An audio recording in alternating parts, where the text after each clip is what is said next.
आम आदमी पार्टी के कार्यकर्ताओं के लिए आज का दिन बहुत ही यादगार दिन है, क्योंकि आज शराब नीति मामले में सीबीआई द्वारा दर्ज केस में मुख्यमंत्री जो दिल्ली के हैं अरविंद केजरीवाल को सुप्रीम कोर्ट ने आखिरकार जमानत दे दी है। आपको बता दें कि 10 लाख के निजी बॉन्ड पर यह जमानत उनको दी गई है और आज सुप्रीम कोर्ट की डबल बेंच, जिसमें कि जस्टिस सूर्यकांत और जस्टिस भुइयां, इन दोनों की जो कोर्ट है, उन्होंने ये जमानत मंजूर की है और उनको सशर्त जमानत दी गई है। इसके तहत यह है कि वो जमानत पे निकलने के बाद केस के संदर्भ में कोई भी सार्वजनिक बयानबाजी नहीं करेंगे। साथ ही साथ बतौर मुख्यमंत्री वो किसी कागज पर दस्तखत नहीं करेंगे। ये कुछ महत्वपूर्ण बातें हैं जो जमानत के लिए शर्त पर रखी गई हैं। लेकिन एक बात जरूर है, उनको मुख्यमंत्री के तौर पर मान्यता दी गई है। ये माना गया है कि वो मुख्यमंत्री बने रहेंगे। और जैसे ही इस बात की खबर सवेरे लगभग 11 बजे के आसपास मिली तो आम आदमी पार्टी के लोगों में जश्न का माहौल डूब गया। मनीष सिसोदिया जो कि उप मुख्यमंत्री रह चुके हैं दिल्ली के और 17 महीने बाद वो जेल से छूटे थे, आतिशी सिंह के साथ कुछ अन्य प्रमुख कार्यकर्ता एक जगह बैठ करके सुप्रीम कोर्ट के फैसले का इंतजार कर रहे थे। और जैसे ही सुप्रीम कोर्ट से फैसला आया कि अरविंद केजरीवाल को जमानत दी जाती है, वैसे ही तुरंत उन्होंने खड़े होकर एक दूसरे को बधाइयां दी गले लगकर और ये कहा कि आज सत्य की जीत हुई है। मनीष सिसोदिया ने कहा कि सत्य परेशान जरूर हो सकता है लेकिन पराजित कभी नहीं हो सकता। जो आम आदमी पार्टी के संजय सिंह ने खासतौर पर इसमें कहा कि जेल के ताले टूट गए, अरविंद केजरीवाल छूट गए। और इसी तरह अन्य नेताओं ने भी बयानबाजी की है। एनसीपी के एक बड़े नेता शरद पवार, जिन्हें आज पूरे हिंदुस्तान में जाना जाता है, उन्होंने कहा कि केजरीवाल को जमानत मिलना ये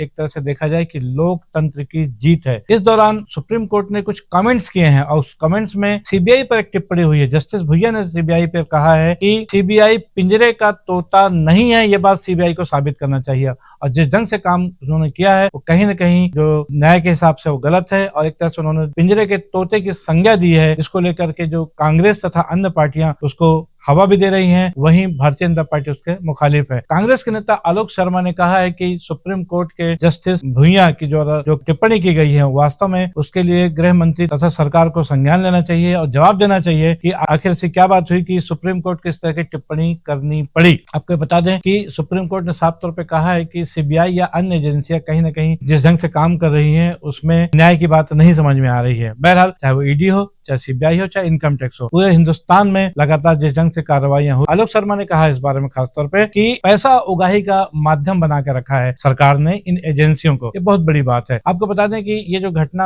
आज जो जमानत की हुई उसको लेकर के आम आदमी पार्टी तो बहुत सारी उत्साहित तो है ही, साथ ही साथ जो इंडिया गठबंधन की जो पार्टियां हैं उनमें भी उत्साह का माहौल है। और ये आज देखा जाए तो 5 अक्टूबर को अगले महीने हरियाणा के चुनाव होने हैं, 8 तारीख को रिजल्ट आना है और उसके पहले जिस ढंग से अरविंद केजरीवाल को जमानत मिली है उससे निसंदेह हरियाणा के चुनाव में एक जबरदस्त माहौल बनेगा, इसमें कहीं कोई दो राय नहीं है। ये अलग बात है कि इंडिया गठबंधन में होने के बावजूद भी कांग्रेस और आम आदमी पार्टी इस मामले में फिलहाल एक राय नहीं हो पाई और उनका समझौता नहीं हो पाया। लेकिन ये जरूर है कि जो आज की जो तारीख है आम आदमी पार्टी के लोगों के लिए बहुत इंपॉर्टेंट है, क्योंकि आपको बता दें कि पिछले यदि 2 सालों से देखा जाए, 2.5 सालों से, तो आम आदमी पार्टी के तमाम बड़े नेताओं को ईडी या सीबीआई के मामलों में, शराब नीति के मामले में जेल भेज दिया गया था। और उसमें देखा जाए तो सत्येंद्र जैन को छोड़ करके तीनों बड़े नेता बाहर आ चुके हैं। मनीष सिसोदिया जो कि सत्येंद्र जैन के बाद जेल जाने वाले दूसरे नेता थे और उन्होंने उप मुख्यमंत्री पद से इस्तीफा भी दे दिया था, वो 17 महीने बाद जेल से छूट पाए। जबकि उसके पहले संजय सिंह जो लगभग 6 महीने जेल में रहे थे और उनको सबसे पहले जमानत मिली थी। अरविंद केजरीवाल को 20 दिन के पैरोल पर लोकसभा चुनाव से पहले छूट मिली थी चुनाव प्रचार करने के लिए, उसमें उन्होंने चुनाव प्रचार किया भी और मतदान के बाद मतगणना से पहले उन्होंने सरेंडर भी कर दिया था। अरविंद केजरीवाल की गिरफ्तारी की बात हम यदि करना चाहें तो 21 मार्च को पहली बार ईडी ने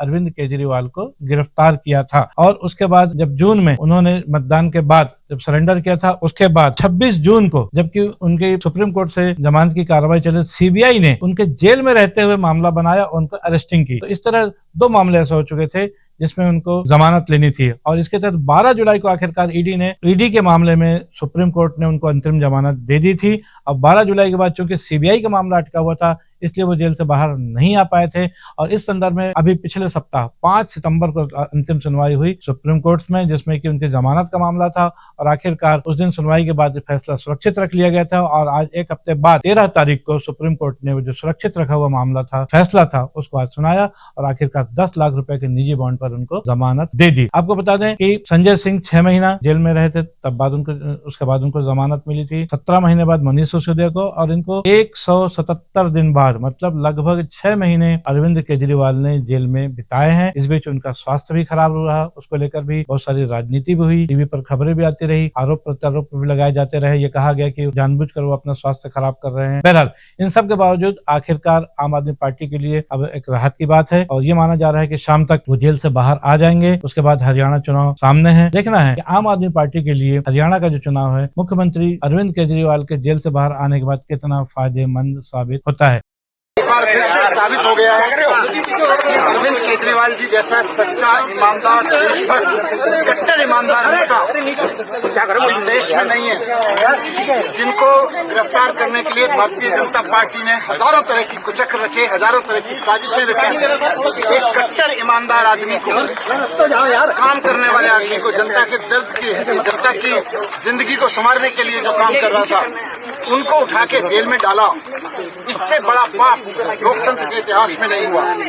आज ऑनरेबल सुप्रीम कोर्ट को हम नमन करते हैं, उनको सलाम करते हैं, उनका धन्यवाद करते हैं। हम इस देश के संविधान का धन्यवाद करते हैं, बाबा साहब का धन्यवाद करते हैं, जिनके बदौलत आज सच्चाई की जीत हुई है। और ये खाली सच्चाई की जीत की बात नहीं है, झूठ भी एक्सपोज हुआ है, सच्चाई की जीत हुई है। हम बहुत खुश हैं। आने वाले समय में इससे और सच्चाई के लिए लड़ने वालों को ताकत मिलेगी। बात सिर्फ केजरीवाल जी की नहीं है, जो भी आदमी सच्चाई के लिए लड़ रहा है उसको ताकत मिलेगी। झुकते हैं तानाशाह, झुकाने वाला चाहिए।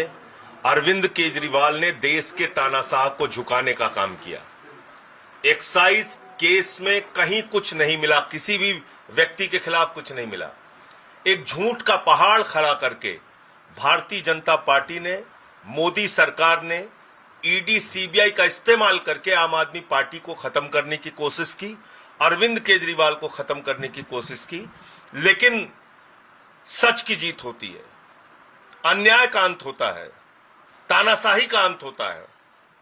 और आज अरविंद केजरीवाल जी बाहर आएंगे और अब हरियाणा के चुनाव में भी हम लोग पूरे मजबूती के साथ जुटेंगे, दिल्ली के चुनाव में भी जुटेंगे और इस तानाशाह हुकूमत का अंत होगा। अब इसका समय नजदीक आ रहा है। पार्टी को और ताकत मिलेगी और पार्टी का एक कार्यकर्ता होने के नाते दिल्ली का एक दिल्ली और पंजाब और पूरे देश भर का एक नागरिक होने के नाते मैं तहे दिल से स्वागत करता हूं इस फैसले का।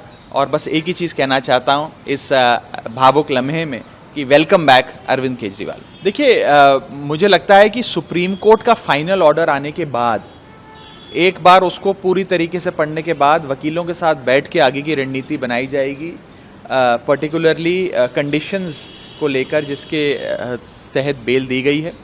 अभी क्योंकि एक अंश ही सुप्रीम कोर्ट का ओरली पढ़ा गया कोर्ट में, तो उस पर मैं विस्तार से टिप्पणी नहीं करना चाहूँगा। एक बार जजमेंट की कॉपी मिल जाए, मुख्यमंत्री जी रिहा हो जाएं और उसके बाद वकीलों के साथ बैठकर आगे की रणनीति बनाएंगे। लेकिन मोटे मोटे तौर पर आज उनकी रिहाई के इस आदेश से केवल आम आदमी पार्टी में नहीं बल्कि दिल्ली और देश में एक खुशी की लहर दौड़ गई है और एक लंबे संघर्ष के बाद अरविंद केजरीवाल जी लौट रहे हैं। लगता है कि बहुत ज्यादा समय तक झूठ के दम पर आप सच को कैद नहीं कर सकते। आज के लिए बस इतना ही दोस्तों। मैं हूं बीडी निरामी और आप देख रहे हैं न्यूज़ 220। हमारी ये खबर, हमारा ये विश्लेषण आपको कैसा लगा, इस पर अपनी राय अवश्य दें। हमारी खबर को लाइक करें, हमारे चैनल को सब्सक्राइब करें। कल फिर मिलेंगे किसी नई खबर या नए विश्लेषण के साथ। तब तक के लिए दीजिए इजाजत। जय हिंद, जय भारत, जय छत्तीसगढ़।